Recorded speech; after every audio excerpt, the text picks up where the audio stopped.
So are there any pluses or negatives to starting off the season on a long road trip to the West Coast? I think it's a good opportunity to get to know the guys, and we got an extra day down there before we play, so a little practice time, get acclimated to the environment, but also to each other. How do you know when the team is ready to go to answer the bell and really start the regular season? What are you looking for this week? I think they're getting a little antsy, right? Practice. You get a little.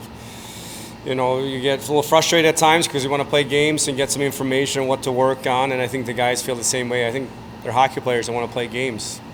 Talking about get to know these guys, how does this team compare to the first 2 seasons of being here at Rockford? It's different. I think every year is different, especially in the American Hockey League, right? We have a couple of guys that were here last year that kind of sets the culture, and then obviously we have some young players coming in from if it's college or juniors in Europe and getting them acclimated. But slightly different.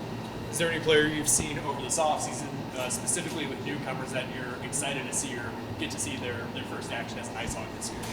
Yeah, lots of guys. It's hard to maybe. I mean, Allen, Master on D there, young guys coming in. Would like to see those guys for sure. We got Rolston, Sorella, young guys that we like so far. So yeah, I mean, it's a learning curve for all those guys. They're going to hit their speed bumps, and just helping them get over those as quick as possible. But we're excited about all of them.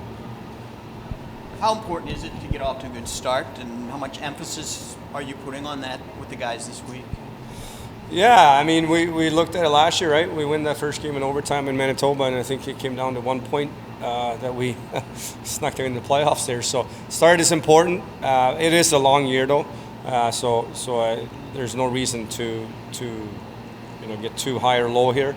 But we take it kind of one game at a time, one weekend at a time. So it's all about, for us, the process of how we're going to prepare for games. And while we're excited about some of the new guys and getting to see them, you got a great core back in Cini and Gust and Isaac Phillips now back with the team. How key is that? How smooth of a start will that make, having a group like that who you're familiar with and they're familiar with what you expect?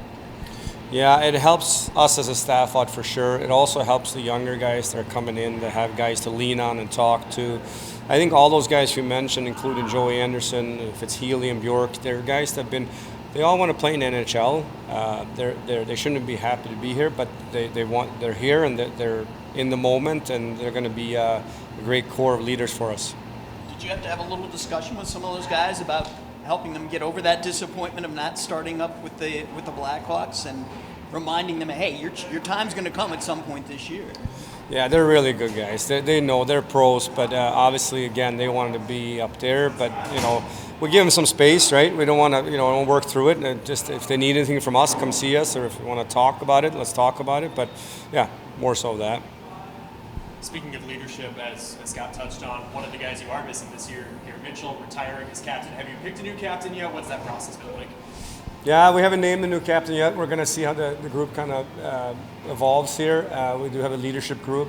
We have some guys that we have talked about that are from last year that had letters on their jerseys, but no captain yet. Garrett was great for us for the last 3+ seasons, and it's a big hole to fill, but we feel good about the leadership group we have in there. Do you see yourselves having a approach similar to the Blackhawks have? I know they're not naming a captain this season. Do you see something like that being a potential? I don't know if we put a stamp on it. I think for us, it's a little bit more how the group kind of evolves here throughout the next month, 2 months.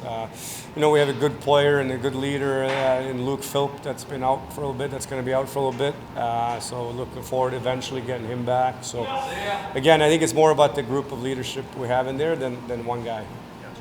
Stauber, Weeks, Comesso, that's some pretty darn good depth to start the season with a goal, isn't it? Huh? It is, and that's going to be the challenge for us with Smitty and our staff here, to making sure they're all getting enough games here. Our schedule in October is pretty light. We play 5 games. They're all young goaltenders, so we need them playing. So we're going to have to look at that for sure. How excited are you to have Drew Comesso on this team? I mean, what do you see in him that kind of excites you a little bit about what the future holds for him? Yeah, he's probably one of the guys I should have mentioned earlier when you asked the question about who I'm looking forward to. I thought he had a really good camp. I'm not a goalie guy by any means, but noticed a difference in his presence in net in training camp and in the exhibition games. So looking forward to him. I think Jackson Stauber looks good as well. So I think it's going to be. But Drew, yeah, it's exciting to see him here and kind of get the opportunity to get to know him. Do you know who you're going to go with in game one, or is that to be determined still? Yeah, it's a little early. I think that's fair enough.